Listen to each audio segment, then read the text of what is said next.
definitely takes a village, and I feel like we are doing what we need to do to build that village here in Spokane. And we just want everyone to come and just feel included and seen and wanted, because again, motherhood can just be so lonely, and so we just hope coming to these walks that they feel welcomed, seen. It just feels less isolating. Motherhood has definitely felt something like there's so many other people doing it, but you definitely have to find the community of people that are out there. So it definitely is a great way to just get out and know other people in the same stages of life, or just have a reason to tell a friend like, hey, let's meet up, go to the walk. We're not from here originally, so we don't know anybody, so it's been a nice way to meet people and meet other moms with similar aged children. As intimidating as it can feel to kind of get out of the house, newly for me, postpartum and whatnot, this is just such an easy opportunity to come, maybe not even knowing anybody, but then coming and meeting and making new friends. Just very accessible, easy, and a very welcoming community. It's really nice to have other moms who are like, oh yeah, I went through that too, or oh yeah, we went through that stage, or we are going through that stage. So it's just really nice to be a part of something like that. And for any mom that's scared to come because one, they don't know anybody, just please know that you will be welcomed with open arms, and we will make you feel super comfortable here.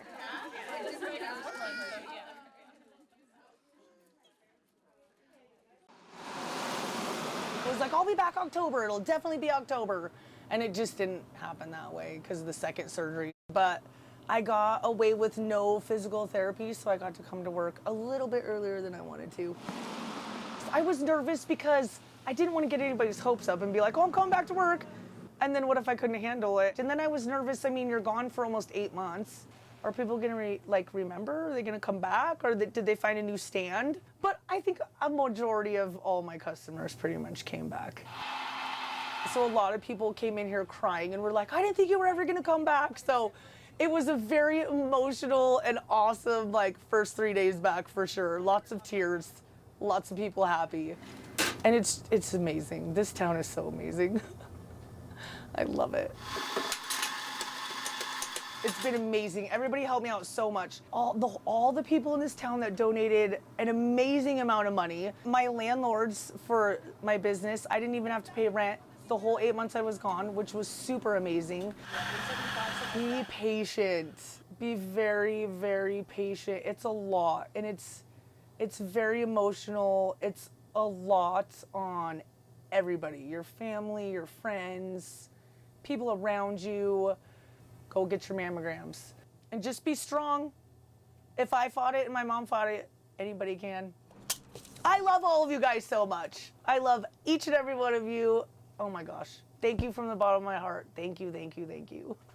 That's all I can say is just thank you for all of it. Love, support, everything. Deer Park's amazing. I do love this town. I'm off Wednesday, but I'll be here Thursday, Friday. A lot. Yeah, it's amazing. Bye.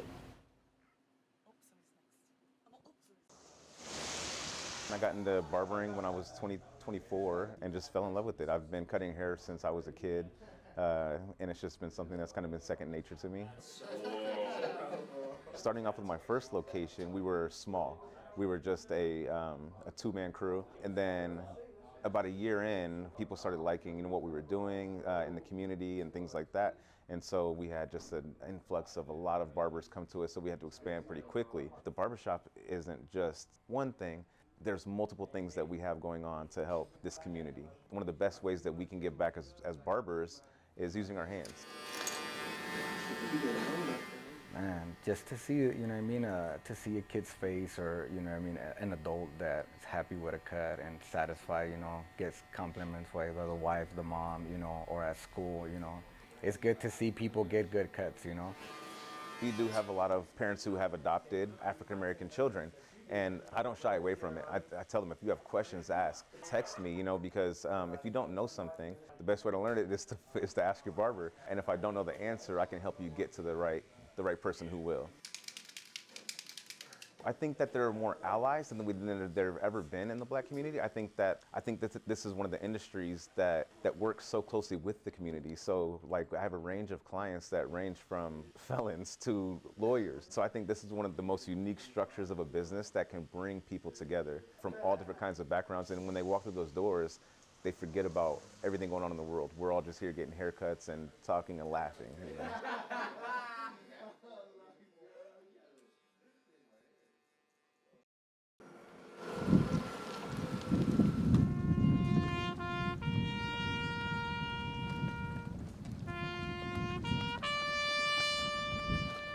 The America that we know would not be the same were it not for the men and women we honor on Memorial Day.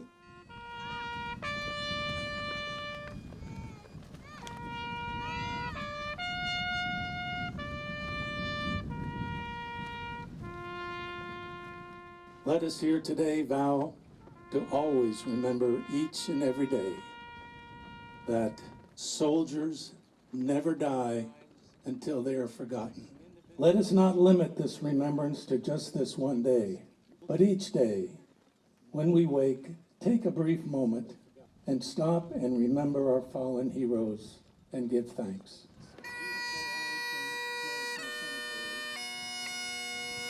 We see a lot of people come by here that are remembering their parents, for instance, and maybe a veteran that's buried here, maybe they retired from the military, but they weren't in Vietnam or Operation Desert Storm, but we honor everyone on Memorial Day.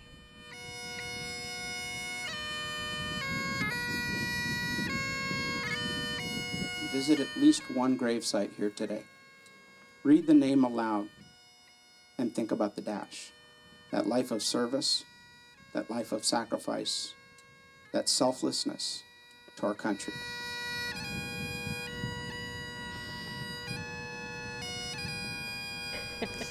We always have a jar of pennies. Ready to go. But yeah, we save them up for Memorial Day.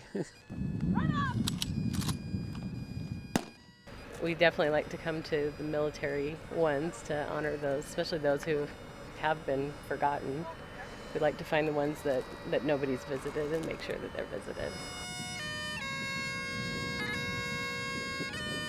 And when we do that, we just don't put the penny on the stone. We like to say their name, thank them, and just so they know that they were remembered. And it's just a good time for us to reconnect with our past, you know, because the family that has passed on we're their legacy, and we hope to pass a legacy that's worthy of remembering on to our children and grandchildren. Date of death, 6/2/2021, served in Korea. It's really important for me as well as to teach my children and grandchildren that freedom doesn't come without a price. And so if we can be a part of honoring those who have paid a heavy price for us, even if it wasn't their life, but their time and their efforts. Because when you serve, you really don't know what could or might happen, and we're just grateful for those who served and all their families, the sacrifices they make to let their loved ones go and protect us.